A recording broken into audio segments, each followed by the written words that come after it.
Hello YouTube.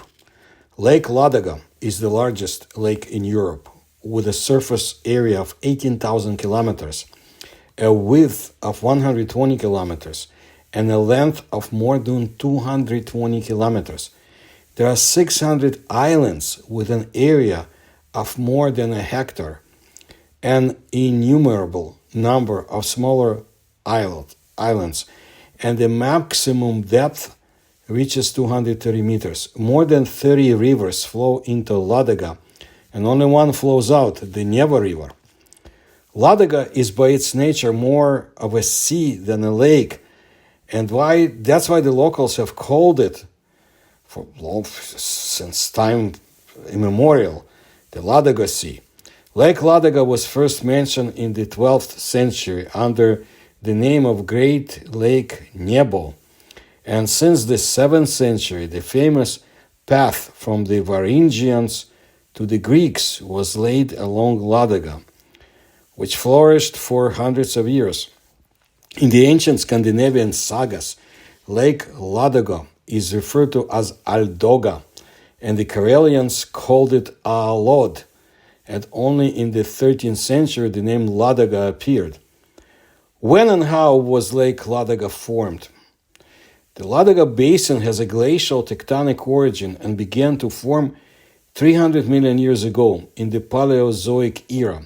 At that time, the entire area was covered by the waters of the Littorine Sea, which is proved by a 200-meter layer of sedimentary sandstone and limestone deposits. Then came a series of glacial periods that stretched over several dozens of thousands of years, the last of which ended in Val d'Aille 12,000 years ago. Again, 12,000 years ago, that interesting period of history of our planet. The level of this sea continued to rise gradually, and one day, 4,000 years ago, the waters broke out into the Baltic Sea as a result of a severe flood, and the Neva River was formed. Lake Ladoga lies on a fault of two tectonic plates, and although obvious tectonic processes have ended and the last earthquake, with a magnitude of 7 to 8, occurred 2.5 thousand years ago, you can still hear rumbles and thunder coming from the depths, while the water seems to boil in chaotic waves. These phenomena even have their own name, Barantida. On some days, seismologists record up to 10 tremors and weak earthquakes on Lake Ladoga. Lake Ladoga has been covered with legends and mysteries since ancient times. It was believed, and still is, that many phenomena were unsafe for humans. In the UFO literature, the following definition can be found. Anomalous zones are places on Earth where various phenomena occur that are inexplicable by modern science. Well, modern science simply does not study them, believing that for the most part they are an invention of journalists or April Fool jokes. And yet, the situation with such zones is not that simple. Here's what happened with Valentin Psalomshikov, Russian scientist and journalist. I mentioned his work and discoveries in my videos. As far as I know, he passed away in 2021. But Psalomshikov left behind a legacy of paranormal cutting-edge research. So one summer, his colleague Nikita Dubrovich, PhD, and his friend Marina went by boat to Ladoga, taking Psalomshikov along as a mechanic. Nikita himself, being a theorist, did not like technology, and it reciprocated in kind. Psalomshikov did not remember a case when the engine did not fail during their joint voyages. And once he even managed to lose a poorly fixed screw. So this time, far from the shore, the engine began to sneeze, to use a Russian expression, and slowed down, forcing them to turn to an unnamed island, of which there are so many in the North Ladoga. In a different situation, they would have passed by without even looking at it. It was almost bare stone, only at the northern tip. There was a stunted shrub and several stunted fir trees near the water. It was August. It was already getting noticeably dark in the evening, and they decided to settle down for the night to do repairs before dark. Marina was pretty seasick, and she and Nikita decided to camp in a tent on the shore. A bonfire was lit, and while the woman was trying to cook dinner, the man went to collect firewood. After walking 50 to 70 meters along the shore, Psalomshikov found someone's recent campsite. An extinct campfire. Next to it were harvested twigs and a piece of polyethylene on which lay dilapidated fish carcasses. There was also a carving knife and even stacks carved from aluminum by some craftsmen. On the very shore, pressed down by a stone, lay a fishing net, in which 2 stolichnaya vodka bottles were cooling. But the fishermen themselves were nowhere to be seen, and judging by these finds, they left the campsite in a panic, not having time to pick up their property. Just like the Maria Celeste, from which the crew disappeared without a trace, leaving barrels of alcohol in complete safety.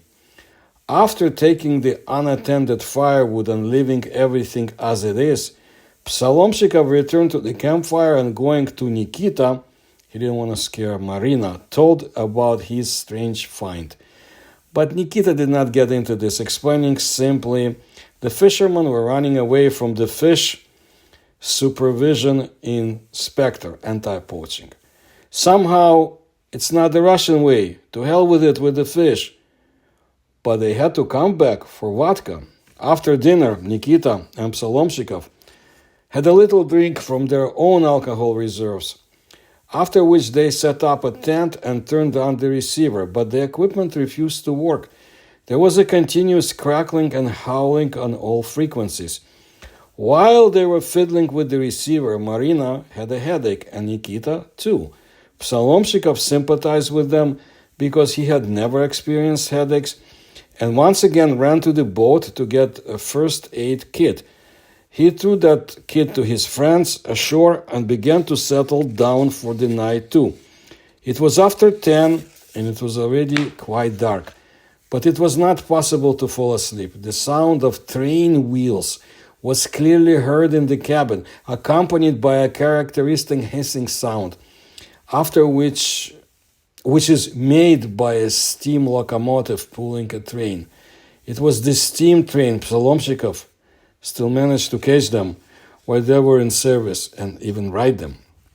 Puzzled, he climbed out onto the deck, but outside the sound was much quieter, although just as distinct. Nikita was still sitting by the fire, and Psalomshikov called out to him, "Do you hear the train? Is there a road nearby?" Not on the map, but there used to be a restricted area here. The soldiers had their own lines, along which long-range guns were dragged on platforms by steam locomotive. Psalomshikov doubted, but there was no other explanation than he took it into account and returned to the cabin. But somewhere at the beginning of the first in the morning, Nikita woke him up. This time there was something more interesting. In the north, over the coast, invisible in the dark, a bright light column crowned with a fireball, 3 times the diameter of the moon, went straight to the zenith. As it rose, it was still growing right in front of his eyes. Then the sphere stopped, a smaller sphere, a ball, separated from it, and the large ball quickly began to fade and spread out to the sides. First, it turned into an asymmetrical lentil, and then into an ordinary, faintly glowing cloud. And all this in utter silence. Psalomshikov took binoculars, but even with the 20x optics, the phenomenon did not become clearer, except brighter. Gradually, the smaller sphere began to deviate to the east, and after a few minutes, it suddenly went out. Casually glancing in the opposite direction, he froze. A blue pulsating glow flared above the top of their hillock. Psalomshikov raised the binoculars to his eyes again. Above the hill, some luminous ribbons were dancing in the air, writhing like snakes. At first, he thought that the glow was somewhere far away on the shore, but then he remembered that there was only boundless Ladoga to the south of them. He had to take off his shoes again and climb into the cold water. The camp on the shore was surrounded by bushes, and Nikita could not see anything, so he did not want to accompany Psalomshikov. As soon as his head rose above the top of the hill, Psalomshikov did not want to go any further. Real blue ghosts danced on it. Many people, he wrote, had saw a foreign souvenir that was on sale those days in Russia. Tiny lightning bolts at randomly darting. They were randomly darting around in a large glass sphere on a stand. There was something similar here. Blue snakes moved chaotically in the center of the clearing. The height, the altitude of some of them reached 2 to 2.5, 2.5 meters, and changed all the time. Sometimes they seemed to fade away, sinking almost to the ground, and then soared up again. So he called Nikita. Wincing in pain, his friend gloomily watched the dancing of the blue ghosts for a while. "That's it. We've had enough of this damn thing. We'll spend the night on the boat, and we'll figure it out tomorrow." They packed up and retreated to the boat. They drove it 100 meters from the shore, dropped both anchors, and lit a cloaked lantern. While they were doing this, the headache stopped and the receiver began to receive something, although still against the background of interference. In the morning, Psalomshikov started the engine as expected. The fuel filter was clogged, but he could not explore the island. The wind had risen and he had to hurry to the shore. It was only much later that they managed to partially sort out the whole damn thing. The locomotive turned out to be a rather rare type of the Ladoga brontida, characteristic sounds that the lake itself makes, only more often they are observed in the form of a rumble and thunderclaps. The luminous column and spheres were an ordinary launching effect from the Plesetsk cosmodrome. When certain conditions in the atmosphere, a powerful anticyclone and superrefraction in the troposphere cause a kind of high atmospheric mirage, but the dancing ghosts on the top of the hill could not be identified. There was no analog of this phenomenon in the relevant literature. According to the description, the phenomenon is similar to the St. Elmo's lights. Similar phenomena were observed during one of the Kosmopoisk Russian Paranormal Research Organization expeditions to the Medveditskaya Ridge. I've described this in my other videos about this very strange ridge. You can find it. As for Psalomshikov, although they still spent the night on the boat, the friends did not feel much fear of this, at that time, incomprehensible phenomenon. Therefore, Psalomshikov was concerned about the question, what else could have happened on this island that made the fishermen so hastily escape? Now, let me look at some other reports from my research files about this strange lake. The most mysterious phenomenon near Valaam today remains the barantida, a low monotonous rumble emanating from the ground. Sometimes the hum can last up to several hours, at other times only 2 to 3 minutes. It is difficult to say when those Barantida first appeared, but already in 1916, a seismological group of Russian scientists worked on the territory of Lake Ladoga. They assumed that the rumble was the result of aftershocks. However, they failed to confirm the theory. The room where the devices were located was constantly flooded, and then the study was completely curtailed. And although it is now known that the mysterious rumble is the result of aftershocks, there are still many questions. The main one is why the strange sound sometimes does not stop for several hours and does not occur incrementally, like the sound of an approaching train, but suddenly. Meanwhile, there is an old legend according to which somewhere in the waters of Lake Ladoga rests a real Flying Dutchman. The researchers repeatedly had to talk with eyewitnesses who claimed that after a terrible rumble, the ancient sailing ship appeared from under the water. However, the scientific world refuses to believe such stories. However, historians claim that Wala'am Island undoubtedly has a more ancient history that is commonly believed. And today, for example, on the island of Divni, you can see huge boulders overgrown with greenery, built in the shape of a circle. It once housed a great pagan sanctuary, and on other islands, Celtic crosses and runic inscriptions carved in stone have been preserved. In ancient times, Wala'am was a place of secret power, according to some researchers. And today, this sacred island reliably preserves many mysteries, which sometimes terrify unwitting witnesses. One of these phenomena was the huge glowing spheres that often appear in the sky over Wala'am. Like this one from the 20th century, a group of tourists observed a huge sphere shimmering with cold brilliance on a winter evening in 1984. It hung motionless over their hotel for 15 minutes. It was a moonlit night, and it seemed as if the two moons were shining. Then the sphere made a long rumble and began to move away with incredible speed. After a few seconds, it was impossible to see it in the starry sky. A similar story repeated itself a few years later.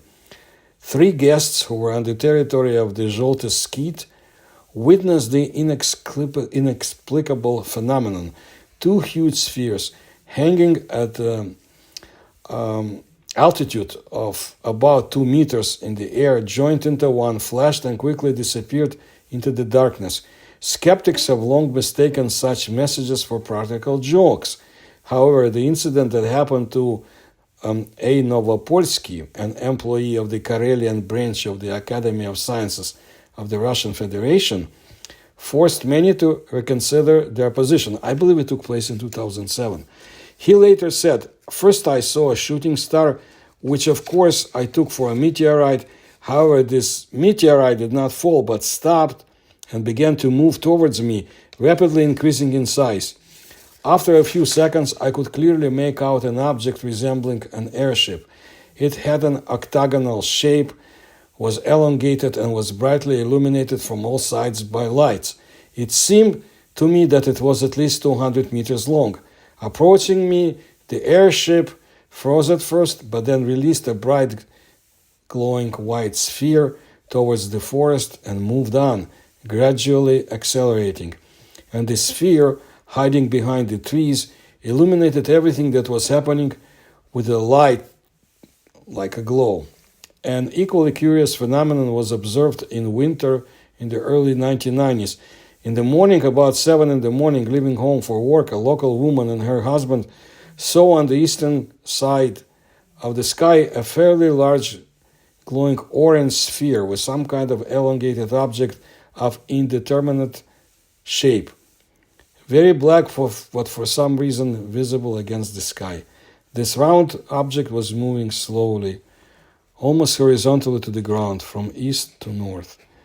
So it moved for a long time and then suddenly disappeared abruptly, and in this place of the sky appeared light, smoky clouds, bright, voluminous, as from an explosion. They were visible for about 5 minutes. Then a beam and a sheaf of light appeared, directed in the opposite direction. It shone for about 30 minutes, gradually fading away until it disappeared completely. All this phenomenon took place in complete silence, said Ivanova, a resident of Wala-Am. Flights of the strange airship are not uncommon. They say that most often eyewitnesses encountered mysterious UFO in 2000-2001. And on a June night in 2008, 3 fishermen who were in a small cove near Wala-Am watched the flight of an aircraft illuminated by red lights for 10 minutes. Even more mysterious is the appearance of anomalous zone on the sacred island of Wala-Am, where people very often witness the appearance of mirage. It would be all right because this is quite common on Lake Ladoga. However, the mirage of Wala-Am are a phenomenon of completely different order, regularly occurring only in the local area. They are accompanied by a vision of strange white creatures, people who are not humans, animals that are not animals. God knows what it is, says one of the eyewitnesses. Before the mirage appears, the area is illuminated by 2 or more light pillars. They do not emit heat, but they cause panic terror when closely observed. They arise directly from the ground and appear in a close group of 2 to 5 pieces of various colors and brightness. The green color is especially often observed. Their height ranges from 1 meter to 5, with a diameter of about 2 meters, according to Bachkareva, a researcher at the Wala-Am Island Museum, who had been researching anomalous phenomena for a long time. Bachkareva Olga Vladimirovna worked for several years at the Wala-Am Museum as a researcher in the Department of Architecture, Construction and Restoration since 1984. And also she worked at the Solovetsky Museum. She passed away in 2020. I do not know what happened to her research. Most often, eyewitnesses see pictures of huge flying saucers, towers, pyramids, and even unknown countries. It happens that the mirage turns clockwise as if allowing you to see yourself from all sides. Scientists who have also repeatedly witnessed the mysterious phenomenon are lost in riddles. Meanwhile, Professor Valery Demin, doctor of philosophy, said the following: the sacred features of Wala-Am Island are largely explained by the presence of a large amount of iron ore at the very place where the famous Russian monastery was erected. The iron ore substrate provides the favorable energy current, which is felt by all who visit this truly sacred place.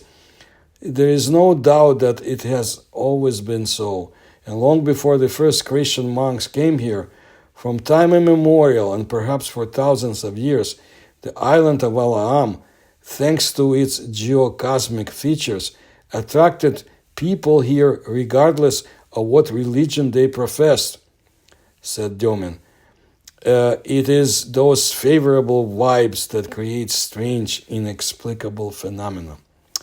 In 1941, the Nazis, those damn lovers of the occult, equipped a secret expedition from the Annenerbe to the lake, Ladoga, equipped with the most modern equipment for that time and reinforced by experts in the field of esotericism and magic.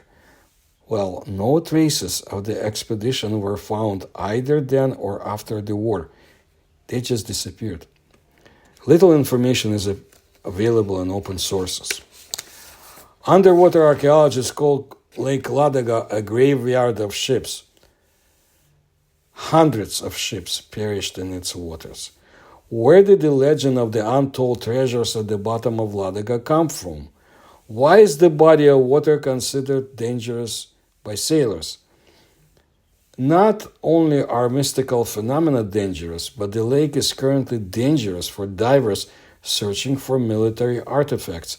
The fact is that ammunition sunk since the war, and unexploded bombs were hidden at the bottom of the lake. After all, the Nazis sought to turn the road of life into a road of death by attacking the evacuated Leningrad residents and the military guarding them from the altitude they attacked. Modern scientists have discovered megaliths and stone structures at this place. There are legends among the locals that the mysterious stones were brought here by giants. They were called Munkilainen. According to legend, once upon a time there was an entire city on the shore of the lake belonging to these creatures. But where did such a strong race disappear to? Where did they vanish? There's a hypothesis that they became victims of a warlike tribe of Finns who simply destroyed those who were different from themselves. Well, such are the hypotheses. Maybe one day we will learn more. Lake Ladoga still holds many legends that have not yet been confirmed or refuted. Next time, I'll tell you about strange underwater creatures sighted in the lake and a few more interesting facts about this lake, which I don't want to go into today. Thank you for your attention to my work. If you like my research, please kindly support me through the links you'll find in the description to this channel. And please tell others about my work too.